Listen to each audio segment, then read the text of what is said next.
Hello students, welcome to my class. Last lecture में हमने discuss किया था relation of partners and financial disclosure in LLP. Today we are going to discuss about conversion into LLP, जिस पे question आ सकता है। So let's start. बच्चों, कन्वर्जन इनटू एलएलपी का मतलब ये नहीं है कि भाई एक बिजनेस बंद हो रहा है दूसरा स्टार्ट हो रहा है। ये क्या है? ये बेसिकली एक लीगल प्रोसेस है, लीगल ट्रांसफॉर्मेशन बेसिकली आप बोल सकते हो, कि जहाँ पे कोई ऑलरेडी एंटिटी है, कोई फर्म है, कोई कंपनी है, जो अब ट्रांसफॉर्म हो रही है एलएलपी में।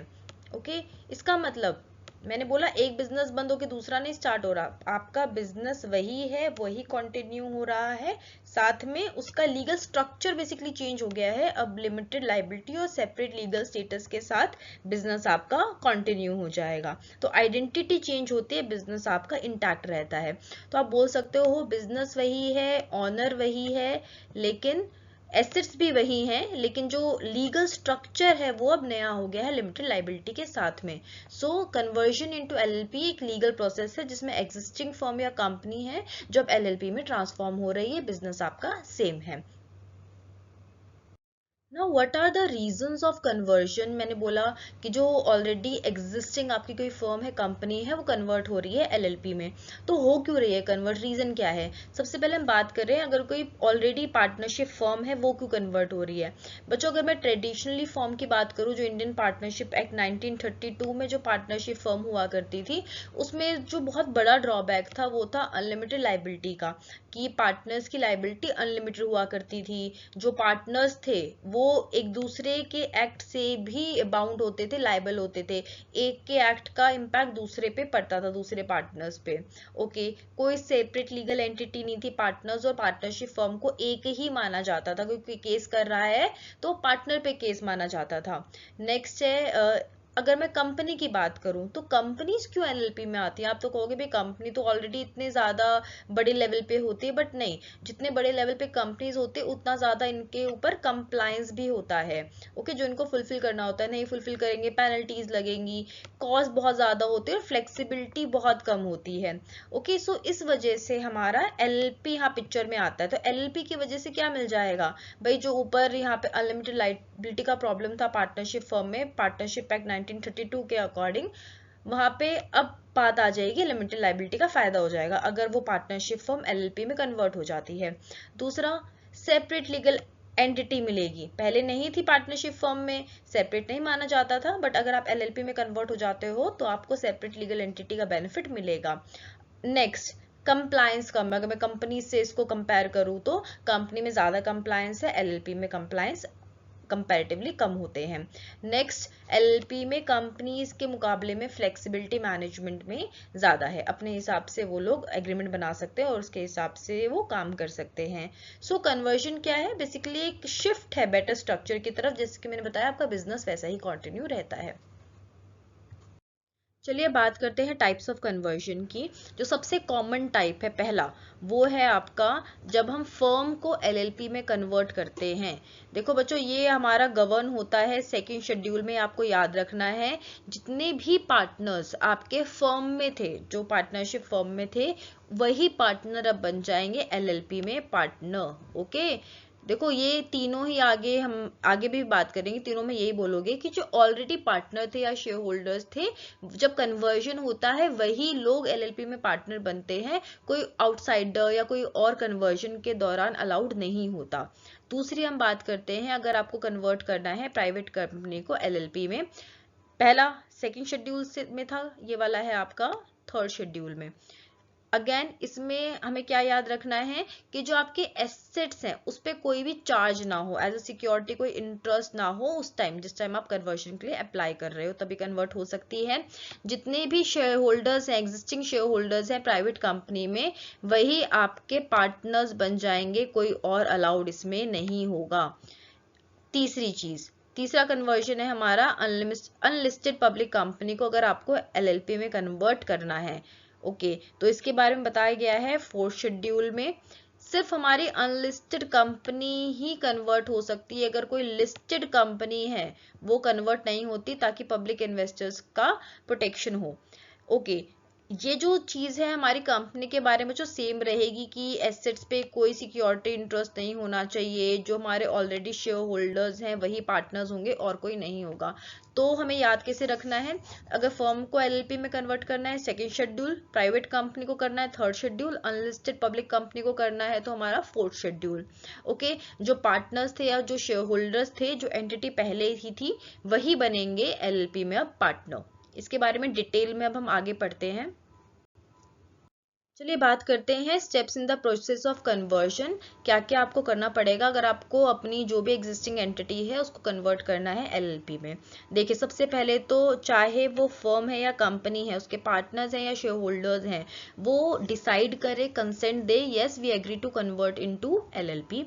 दूसरा, नाम रिजर्व करें। देखिए कोई नई एंटिटी बनाने जा रहे हो तो नाम तो उसका रखोगे, तो एक सुटेबल नाम हमें रखना होता है जिसके लिए हम फॉर्म भरते हैं रन एलएलपी, जिसके बारे में हमने इनकॉर्पोरेशन के टाइम भी अच्छे से पढ़ा था। हमने पढ़ा था भाई अगर कोई नाम रख रहे हो यूनिक होना चाहिए, आइडेंटिकल नहीं होना चाहिए, ऑलरेडी किसी फर्म या कंपनी की जैसा नहीं होना चाहिए, और नाम के एंड में होना चाहिए एलएलपी, ये हमें ध्यान रखना है। नेक्स्ट, क्योंकि हम जानते हैं सारा काम ऑनलाइन होना है, सारी फाइलिंग्स हमारी ऑनलाइन होती है, इसीलिए जो भी डेजिग्नेटेड पार्टनर्स होते हैं जो रिस्पॉन्सिबल होते हैं आगे कंप्लायंस के लिए, वो ले लें डीएससी, डिजिटल सिग्नेचर सर्टिफिकेट, और साथ ही साथ डीपीआईएन या डीआईएन भी अपना ऑब्टेन कर ले, डेजिग्नेटेड पार्टनर आइडेंटिफिकेशन नंबर। इसके बारे में भी बच्चों हम ऑलरेडी यहाँ पे पहले इनकॉर्पोरेशन के टाइम भी हम डिस्कस कर चुके हैं, लास्ट लेक्चर भी हमने डिस्कस किया था। नेक्स्ट बात करते हैं अब, चलो तैयारी तो हो गई है, डिसाइड भी कर लिया, नाम भी रख लिया, डीएससी भी ले लिया, और हमारे डीपीआईएन या डीआईएन भी हम ले चुके हैं। अब करेंगे हम फॉर्म फाइलिंग का काम। बच्चों देखो दो टाइप के फॉर्म भरने होते हैं, एक तो हमें भरना होता है इनकॉर्पोरेशन फॉर्म, दूसरा हमें भरना होता है कन्वर्जन फॉर्म। इनकॉर्पोरेशन मतलब देखो एलएलपी को आप रजिस्टर भी तो करा रहे हो, नई एंटिटी बना रहे हो उसको रजिस्टर करा रहे हो, तो एक इनकॉर्पोरेशन फॉर्म होगा। जो हमारा फॉर्म क्या होता है, फॉर्म फिलअप, जो मैंने लास्ट टाइम आपको बताया था कन्वर्जन के टाइम पे। इसमें पार्टनर्स की डिटेल, कौन सा बिजनेस करने जा रहे हैं, रजिस्टर्ड ऑफिस, इसकी सारी डिटेल होंगी, कौन आपके डेजिग्नेटेड पार्टनर होंगे, सब कुछ उनका डिटेल।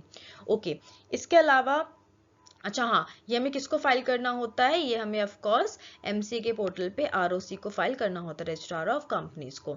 दूसरा कन्वर्जन का फॉर्म, क्योंकि ऑलरेडी आपकी एंटिटी है उसको तुम कन्वर्ट करा रहे हो बेसिकली, तो एक कन्वर्जन फॉर्म हमें भरना होता है। देखो अगर आपकी कोई पार्टनरशिप फॉर्म है उसको तुम एलएलपी में कन्वर्ट करने जा रहे हो तो आपको फॉर्म भरना होगा फॉर्म 17। ओके, इसमें स्टेटमेंट देंगे आपके पार्टनर्स। ओके, दूसरा हमें आते हैं कंपनी के बारे में, चाहे आपकी वो प्राइवेट कंपनी है चाहे अनलिस्टेड कंपनी है। अगर कंपनी है तो आप भरोगे फॉर्म 18। इस फॉर्म में क्या करेंगे, जो आपके शेयर होल्डर्स हैं वो स्टेटमेंट देंगे फॉर्म 18 में। ठीक है, जो भी आपकी एग्जिस्टिंग एंटिटी है उसकी कन्वर्जन की सारी डिटेल यहाँ पे होगी। अगले हम बात करते हैं, देखो जब भी कुछ हम एप्लीकेशन भरते हैं, हम फॉर्म भर दिए हम लोगों ने, उसके साथ में हमें सपोर्टिंग डॉक्यूमेंट लगाने होते हैं। जो पार्टनर्स है मान लो उनका कंसेंट लगाना होगा, हमें जो भी आपके एसेट्स हैं लाइबिलिटीज हैं उनकी सारी स्टेटमेंट लगानी होगी, कोई आपका टैक्स का रिटर्न है वो लगाना होगा, जो पार्टनर की डिटेल है उनके भी प्रूफ हमें यहाँ पे लगाने होंगे। और किसको सबमिट करोगे बच्चों, ये आप रजिस्ट्रार को ही सबमिट करते हो सारा काम। देखो जो एलएलपी है उसको गवर्न करता है, हमारा मॉनिटर करता है basically ministry of corporate affairs. ठीक है, तो उसके पोर्टल पे हम जाके आरओसी को सारी चीज सबमिट कर देते हैं, बट हाँ होगा सब कुछ ऑनलाइन।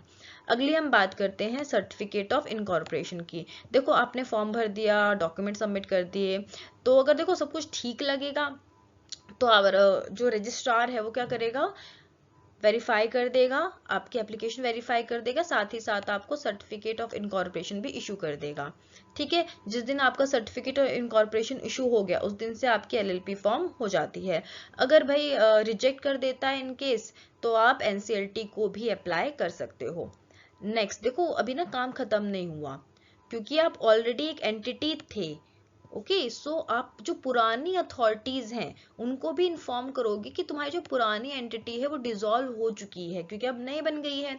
तो अगर आप मान लो फर्म थे तो आप रजिस्ट्रार ऑफ फर्म्स को इन्फॉर्म करोगे कि हमारी जो पुरानी एंटिटी है वो डिसॉल्व होगी, ताकि वो भी नोट कर ले। और अगर मान लो आप कंपनी थे तो आप आरओसी को इन्फॉर्म करोगे कि हम नया तरीके से हम रजिस्टर हो गए हैं, एलएलपी में हम फॉर्म हो गए हैं और हमारी जो पुरानी एंटिटी वो डिसॉल्व हो चुकी है। तो ये सारा काम हमें करना है। मेन बेसिक बेसिकली क्या था बच्चों, तैयारी कर लो भाई, नाम रिजर्व कर लो, डिजिटल सिग्नेचर ले लो, आइडेंटिफिकेशन नंबर ले लो, फॉर्म भरो, फिलिप फॉर्म भरो, कन्वर्जन फॉर्म भरो, फॉर्म 17 या 18 होता है, डॉक्यूमेंट सबमिट करो, सर्टिफिकेट ऑफ इनकॉर्पोरेशन आपको मिल जाएगा, ज़्यादा मुश्किल नहीं है। चलिए कन्वर्जन तो हमने कर लिया है, लेकिन क्या इफेक्ट्स होंगे कन्वर्जन के उनको देखते हैं। सबसे पहले अगर आप एलएलपी के रूप में कन्वर्ट हो गए हो तो आपके जो एसेट्स थे वो भी ट्रांसफर हो जाएंगे एलएलपी के पास। अब किसी सेल डीड की जरूरत नहीं है कि भाई हम पहले पार्टनरशिप में जो एसेट्स थे उनको सेल कर रहे हैं अब एलएलपी को, ऐसा कोई नीड नहीं है, किसी ट्रांसफर एग्रीमेंट की नीड नहीं है। बाय ऑपरेशन ऑफ लॉ आपके एसेट ट्रांसफर हो जाएंगे टू एलएलपी। अब एसेट ट्रांसफर हो रहे हैं बच्चों तो लाइबिलिटीज भी ट्रांसफर होंगी, जितने भी डेट्स थे ऑब्लिगेशंस थे अब एलएलपी की तरफ शिफ्ट हो जाते हैं और एलएलपी उस चीज के लिए रिस्पॉन्सिबल होगी। कोई पुराने क्रेडिटर्स थे वो अब आपके एलएलपी क्रेडिटर कहलाएंगे। ओके, ये सारी चीज हमारी सेम रहती हैं। Next, dissolution of old entity, आपकी जो ओल्ड एंटिटी थी चाहे वो पार्टनरशिप फर्म थी या कोई कंपनी थी वो डिसॉल्व हो चुकी है, अब आपका एलएलपी एग्जिस्टेंस में आ चुका है। नेक्स्ट, बिजनेस बच्चों कंटिन्यू रहता है, जैसे हमने पहले भी स्टार्टिंग में डिस्कस किया था, बिजनेस आपका सेम रहेगा, उसमें कोई रुकावट बेसिकली नहीं आती, बहुत बड़ा एडवांटेज है। नेक्स्ट है लीगल प्रोसीडिंग्स कंटिन्यू। देखो ऐसा नहीं है कि जो पुराने केस वेस थे अगर आपने नई फर्म बना ली है, नई एंटिटी बना ली है तो वो खत्म हो जाएंगे, नहीं। अगर वो वैसे डिस्चार्ज हो गए तो अलग बात है, लेकिन जो केस हैं वो सेम आपके कंटिन्यू रहेंगे, लेकिन अब नाम आ जाएगा साथ में एलएलपी का। नेक्स्ट हमारे पास है कॉन्ट्रैक्ट्स रिमेन वैलिड, जो आपके पुराने एंटिटी के कॉन्ट्रैक्ट थे, एग्रीमेंट थे, वो बच्चों ऑटोमेटिकली कंटिन्यू होते हैं, उनको रीसाइन करने की जरूरत नहीं होती है, वो एलएलपी के नाम पे कंटिन्यू हो जाएंगे। ओके स्टूडेंट्स, तो कन्वर्जन इनटू एलएलपी का टॉपिक यहाँ पे कंप्लीट होता है। अगर आपको आज के लेक्चर में कोई भी डाउट है तो आप मुझे नीचे दिए गए कमेंट सेक्शन में बता सकते हो। नेक्स्ट लेक्चर में हम डिस्कस करेंगे winding up dissolution of LLP. Till then, thank you for watching and don't forget to subscribe for more such videos.